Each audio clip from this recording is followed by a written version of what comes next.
Hey there, movie fans. We are back with our first FYC in 23. See what we did there? We're starting the new year off with a ride. So happy new year. Welcome back to the proceedings at FYC. Joining me as always, we have the amazing Perri Nemiroff and the mighty Jeff Snyder. And as I said many, many times, whenever we've done our predictions, I always say, it's okay. We're going to redo this list. We're going to go through our predictions in these categories again. And on this episode of FYC, we are going to revisit the supporting actress and supporting actor categories. So without further ado, let's get right to it with our new predictions for supporting actress. When we did this prediction back in, I think it was October or November, our picks for supporting actress were Angela Bassett for Black Panther, Wakanda Forever, Kerry Condon for The Banshees of Inisherin, Jessie Buckley for Women Talking, Carey Mulligan for She Said, and Hong Chow for The Whale. Will those predictions stick, or will there be some changes? Let's get to it by starting off with Angela Bassett and Perri Nemiroff.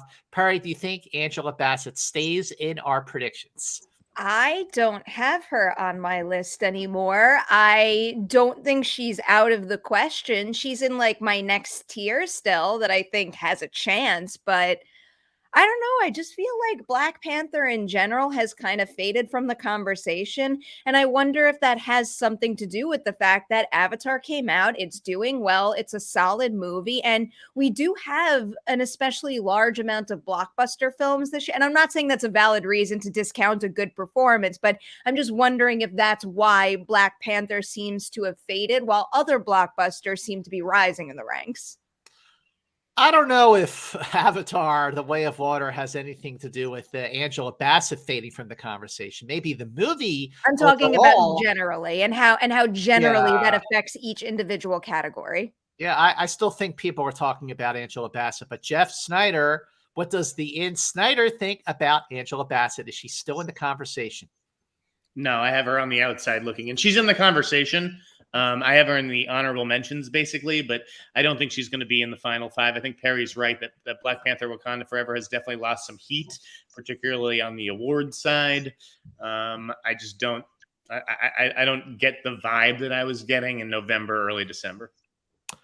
It's very interesting. I still have her on my list, but it seems like I'm overruled for now. Maybe the conversation will come back in my favor by the end of this this YouTube broadcast, but I don't know. Let's circle that for now because I think that's very interesting that you both feel that way. I don't. But we also have Kerry Condon for The Banshees of Inisherin. Jeff, I'm guessing you still have her on your list, that she stays in as a lock. I do, and I've seen that she's fallen off of other lists, but I think that she's 100% getting in. I agree. Perri, what do you think? Fallen off of other lists. If anything, she should be rising and rising. She is currently my number one. If I had to pick someone to win today, I'd be picking Kerry Condon. I would too, actually. Kerry Condon is definitely a lock for me and for obviously both of you as well for a nomination. And she's kind of a front runner here. So Kerry Condon is our number one pick, I guess, at the moment. Our next pick was Jessie Buckley for Women Talking. Perri, does she stay on the list? Jessie Buckley stays on my personal list. I'm a little conflicted on this because I have a tough time thinking, why would I choose Jessie Buckley over Claire Foy, or even Claire Foy over Jessie Buckley? I think both of them happen to deliver some of the biggest powerhouse performances in Women Talking, a movie that is absolutely packed with excellent performances. But, Jessie Buckley still has the edge for me. And the only reason I can kind of come up with to explain why is because she's a past Oscar nominee, maybe. But I think they're both very catchy performances that should be in the conversation right now. But one obviously is here still and one is not. Right. Now, I still have Jessie Buckley on my list. Listen, it's an embarrassment of riches. Who gets nominated for Women Talking? And, Claire Foy is obviously another, if anybody's going to switch and swap places with Jessie Buckley, it's Claire Foy. But I think Jessie Buckley is staying. Jeff, what does the In Snyder think? I think Jessie Buckley is I have her at number 3 right now, and I think she's the clear nominee in Women Talking. I don't even know how we're talking about anybody else. Claire Foy is very one note. I mean, her character is just the angry one, essentially. Jessie Buckley is at least allowed to have a little bit of like texture to her and some shades of whatever. So I think that she gets in, and I think that she's definitely that film's representative. Okay, so we're good on two predictions here. Kerry Condon for Banshees of Inisherin, Jessie Buckley for Women Talking. Now, when I was doing my list, and I'm like, okay, when we get to 4 and 5, then this is where it gets a little dicey. Okay, so Jeff, we had predicted Carey Mulligan as a nominee for She Said. Okay, all right, go. No. Take it away, Jeff. Not happening. She Said is not registered, and even in the conversations that I've had with She Said fans, it's the supporting cast around them, which I don't consider Carey Mulligan to be, even though we're talking about supporting actors. Her and Zoe Kazan are the leads. I get that, she could sneak in like this, but no. Samantha Morton. They should have pushed harder for Jennifer Ely. Yeah, Jennifer Ely. Yeah, exactly. I walked away from my first screening of She Said being like, this would be a no-brainer nomination. Go for that. And instead they pushed Carey Mulligan into this conversation, and then it completely knocked out Jennifer Ely. And I don't think Carey Mulligan's getting it. So yeah. And don't forget Samantha Morton. She's only in one scene of the film, but it's a really, really, really good scene. All right. Well, okay. I too feel like Carey Mulligan, going through my list, I don't think she stays. And Perri, doesn't sound like you think she stays either. Nope. All right. Let's move on to our number 5 pick, and then we'll rejigger our top 5 predictions. Hong Chau. Perri, does she stay? For my number 5. Yep. She's your number 5. I have her as my number 5. I know that no one's talking about the menu as an award season contender, but I do think, the 1-2 punch and having her name in the spotlight more so than it would have been without 2 films is something that's helping her here. And also the fact that she absolutely crushes it in the way. She is one of the most exciting talents on the rise for me in this entire industry. I feel like if people are going to talk about Brendan Fraser getting Best Actor nomination for The Whale, they have to talk about Hong Chau getting a Best Supporting Actress nomination for The Whale. They really, really complement each other and elevate each other. Jeff, is Hong Chau stay on your list? Yeah, she does. I think that she gets in. I think that there's a lot of respect for her. I don't think that Sadie Sink or Samantha Morton in that movie do enough. And everyone's going to watch The Whale to check out that Brendan Fraser performance. I just think it's going to be tough for them to just ignore or overlook Hong Chau. I agree. So the nominations predictions that stay are Kerry Condon, Jessie Buckley, and Hong Chau, the latter for The Whale. That means we have 2 replacements here. Carey Mulligan for She Said and Angela Bassett for Black Panther, which breaks my heart, but maybe she'll stay by the end of this conversation. I don't know. All right. So when it comes to an honorable mention that we had before that is going to move into this list, I'm going to throw out a name. You tell me what you think of Dolly DeLeon for Triangle of Sadness. Jeff is shaking his head with 2 thumbs up. Jeff? Yes, I think this is the name that I put out last episode when we did supporting actress, and I think that Dolly's stock has only risen. I think Triangle of Sadness's stock has risen a little bit of late. There's some buzz about Ruben Östlund getting a director nod or whatever. So I do think that Dolly made enough of an impression in that 3rd act to get a nom. I agree. Perri, what do you think? I love her in that movie. I love that movie overall. I still have it in my honorable mentions section in a lot of categories, not just this one.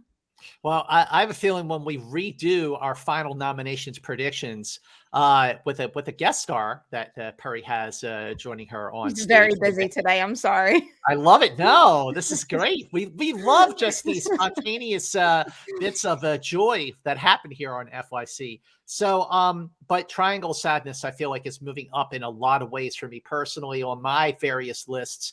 And I have a feeling when we do our final nominations the week before the Oscar noms, our Best Picture nominees will change. But what about that 5th slot, Perri Nemiroff? What is it going to? Well, so if I'm talking about my own personal list right now, I have two that need to be talked about right now, and it's a movie that I think started award season very, very hot, and it continues to build buzz every step of the way. And it's a movie, Mance, that I know you feel very strongly about. Yeah.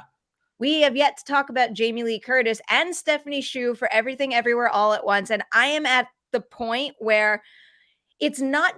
I think right now I have Jamie Lee Curtis at 3. So I think she has the better chance of getting a nomination over Stephanie Hsu. A lot of people know how I feel, though, about Stephanie Hsu's performance and what she means to that movie and why maybe she should be the one to get the nomination if we have to choose between the two.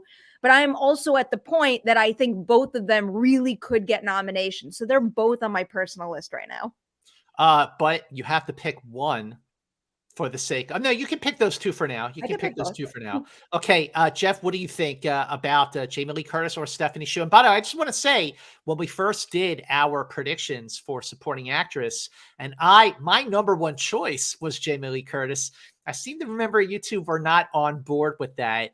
But now I feel like people definitely, right? And I'm being really nice about that. But Jamie Lee Curtis was like my number one choice. And now That's an I feel like, insane number one choice. An insane number one choice, Scott.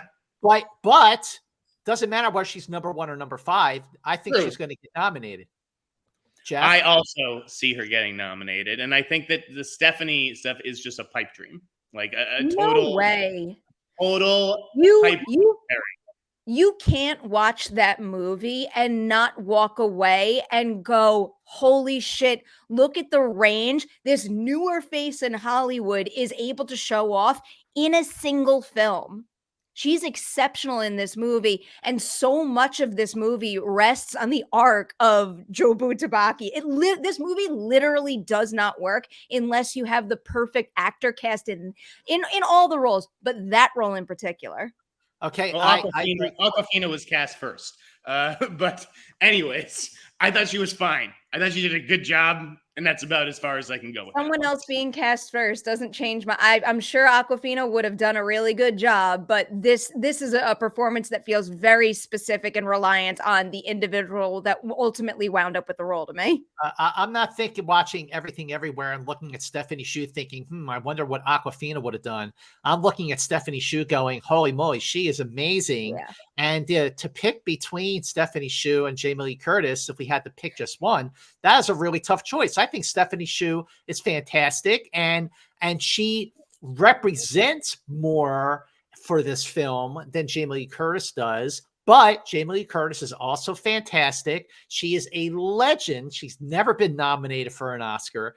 So I think between the two, I'm leaning towards Jamie Lee Curtis getting an Oscar nomination. And she would take my 5th slot for now, with Stephanie just sort of like right there, just in case, like, let's say Jessie Buckley doesn't get nominated because maybe not enough people have seen Women Talking, and maybe Jamie Lee Curtis and Stephanie Hsu both get nominated. I think, maybe, Jeff, that's the pipe dream, that they both get nominated. I think one or the other will.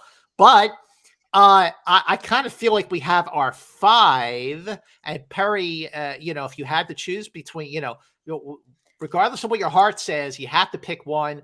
Who is going to get nominated for the sake of FYC? Can I just add one point to the Everything Everywhere conversation? Because I feel like oftentimes when we talk about 2 potential nominees from the same film, we're often talking about one stealing votes from the other and basically them sinking each other.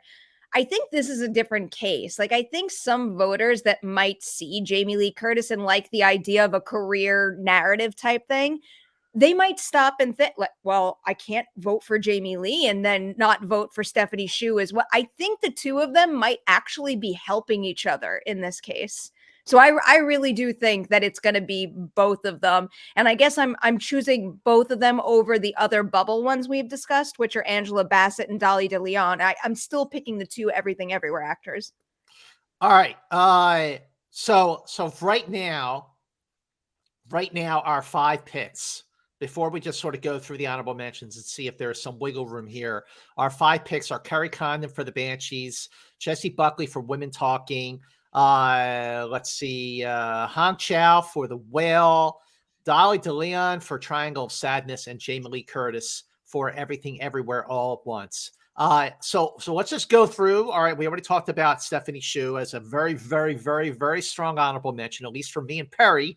What about Janelle Monáe for Glass Onion? Wait, I have a question. Both of you thought Dolly was going to get in? Yeah. Oh, okay. That's Oh, yeah. that's what I was missing before. I want to see Janelle Monáe get a nomination. It would make me very happy. I love that movie. I think she's very good in it. I think she's a little too far on the periphery at this point. Jeff? Glass Onion's not an awards movie whatsoever. Oy vey, Jeff. It's getting a Best Picture. It's getting a Best Picture nomination, and it's also getting a Best Adapted Screenplay nomination. It's getting an adapted screenplay nomination because that's a thin category. It's not getting a Best Picture nomination. I'm willing to bet you $20 on that right here and now. I'll bet you $20. Okay. Done. Okay. Done. Wait. Back up. Beep, beep, beep. So wait, you're betting $20 on Knives Out doesn't get a nomination. Perry says it does. For Best Picture. Yes. Yes. Okay, $20. We have an FYC bet. I have a feeling there are going to be other FYC bets coming along. I'll tell you who's gonna take all of Janelle Monáe's votes and just eat them up. Keke Palmer. Nope. Keke Palmer for nope. So you think that Keke Palmer will get nominated? She stands a way better chance than Janelle Monáe. Way better. But does she make the top 5? No, I released my latest Oscar predictions last week, and in supporting actress, the 5 that I went with are the 5 that we have right now, Scott. So okay. What about Keke Palmer, Perry? That's a really good point. No? I think she's great in that movie. I love her energy in that movie, in that role, but I don't think she has a real chance. Oh wow. Okay. But you think Janelle Monáe does for Glass Onion? I think Janelle Monáe has a better chance than Keke Palmer in Nope. That's wild. Okay. Regardless of my feelings of the quality of their performances and me comparing the two, I do think that Glass Onion having a bigger foot in the Oscar conversation automatically gives Janelle Monáe a better chance than Keke Palmer. I don't think it does. I don't think that Glass Onion does have a bigger footprint than Nope. I think you have something against Glass Onion. Yeah, it's not good. That's what I have against it. I think it's good. I think it's great. All right, let's move on. What about Nina Hoss for Tar? I mean, do you think that just everything's going to go to Cate Blanchett for that movie? Yeah. What about Gabrielle Union maybe sneaking in for The Inspection because she's fantastic? And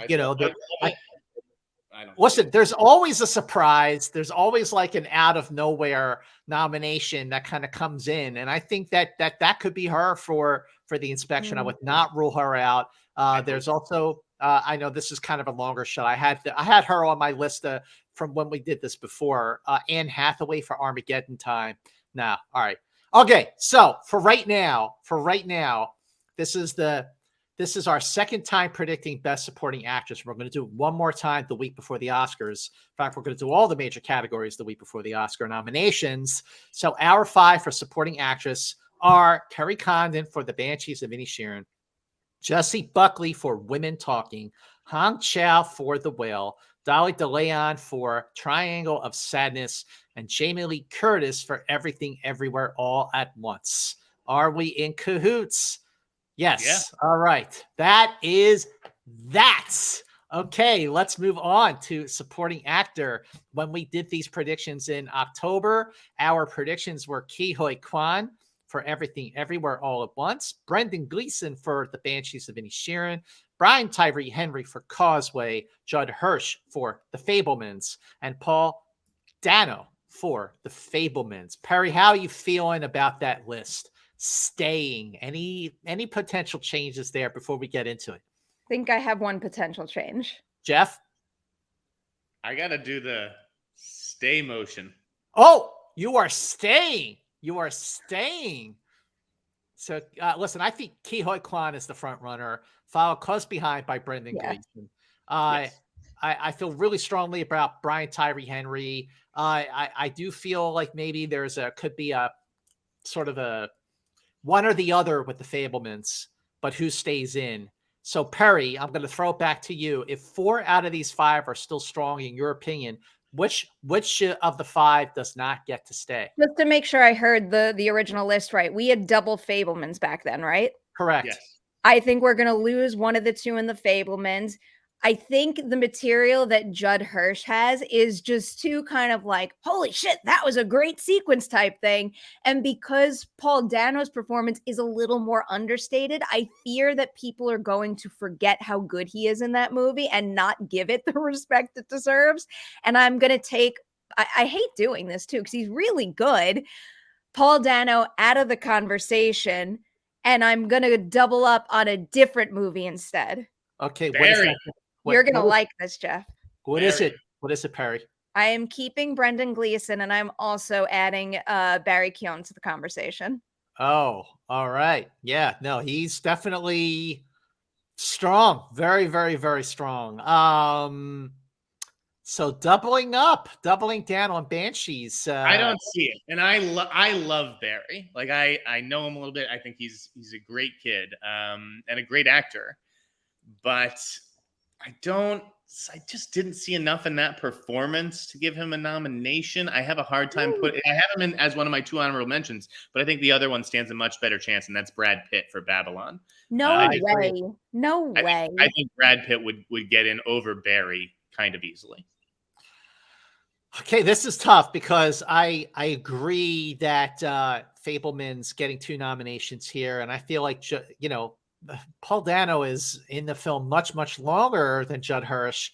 But Perry, you're right. His performance is more dialed back for all the right reasons, I gotta say. Whereas Judd Hirsch is in like basically one scene and he like turns it up to 11, but he's great in it. So I feel like if I was going to lose someone from Fabelmans, I feel like just for the sake of this conversation, man, I don't know. It would be Paul Dano. Come on, it's Paul Dano. Paul Dano stays? No, he would be in. Judd Hirsch is getting in over Paul Dano. Okay, so Judd Hirsch gets in over Paul Dano, but then I'm on board with the Brad Pitt potential here for Babylon because I've seen the movie a couple times, so I actually think that he's really good in it. But Barry, how do you pronounce his last name? I think it's Kogan. Kogan. Okay, all right. I've been saying Keoghan. Well, however you pronounce it, re-listen to it a million times. All right. Well, before we go back to that, what about Eddie Redmayne for The Good Nurse? Because he's very good in that movie. He's excellent.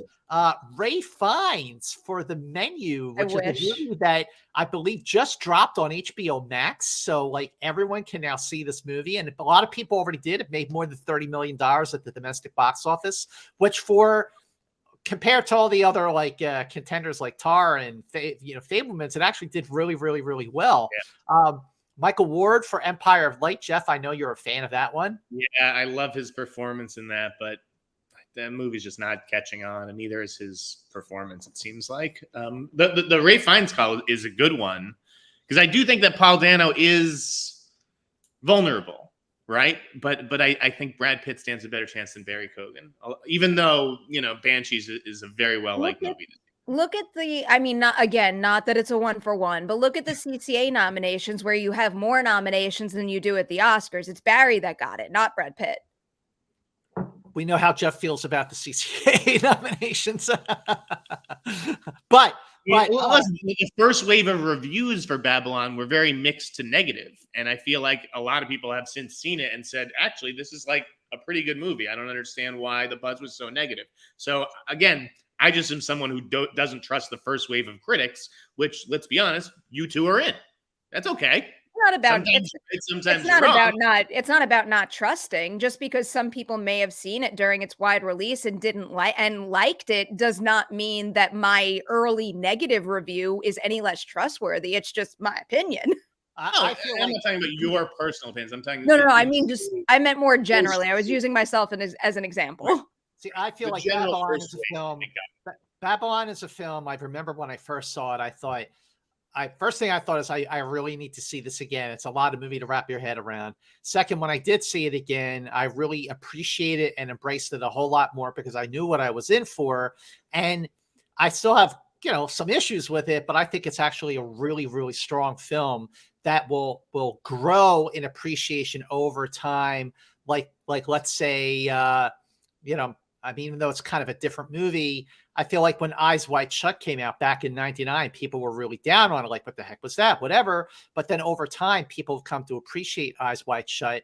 And I think the same will happen with Babylon, but will it happen fast enough for Brad Pitt, at least, to get a nomination for supporting actor? I think it could. I think it could. I think he's great in the film, but I do think that a lot of people did see the menu, and I think Ray Fiennes is a strong contender. I don't think people are talking about Tom Hanks and Elvis the way they're talking about Austin Butler. And then because, Jeff, as you pointed out, Triangle of Sadness is moving up and more people are talking about it, I think that maybe Woody Harrelson might stand a chance for a supporting actor nomination for that film. But no, you're shaking your head no, so that's the end of that conversation. Perry's also shaking her head. If anyone came out of nowhere and snagged a nomination, I would wish it was Mark Rylance for Bones and All. Okay. Yeah. He's great in that role. So good. So all right, so we got to make a decision here. So it's Dano or Pitt or Barry, right? That's really what we're talking about. I pick Barry. I don't think Brad Pitt has the greatest chance right now. I think the movie itself is divisive, and of all categories that they're pushing right now, I think they stand a better chance in other categories and are pushing harder for that. And I don't think he's going to break through here. I think Fabelmans and Banshees are much better received movies, especially Banshees. And I think Barry K has a stronger chance than Paul Dano making the cut.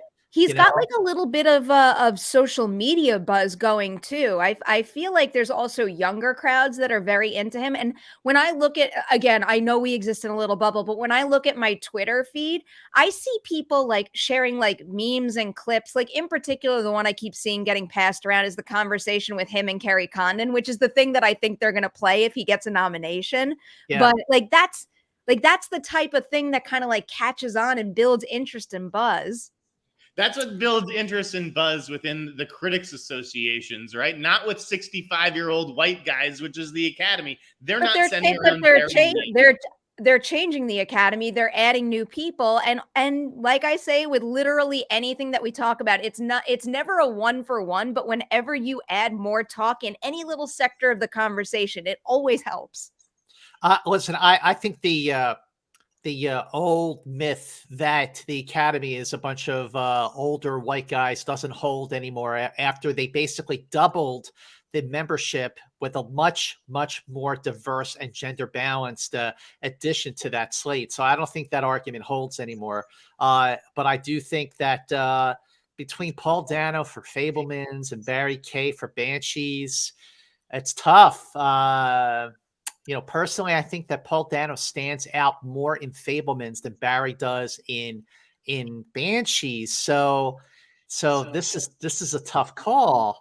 This is really a tough call. I think for the sake, I'm kind of the tiebreaker here, right? Yes. Is that right? Yeah. Oh my gosh, the pressure! All right. Okay. So for the sake of this conversation.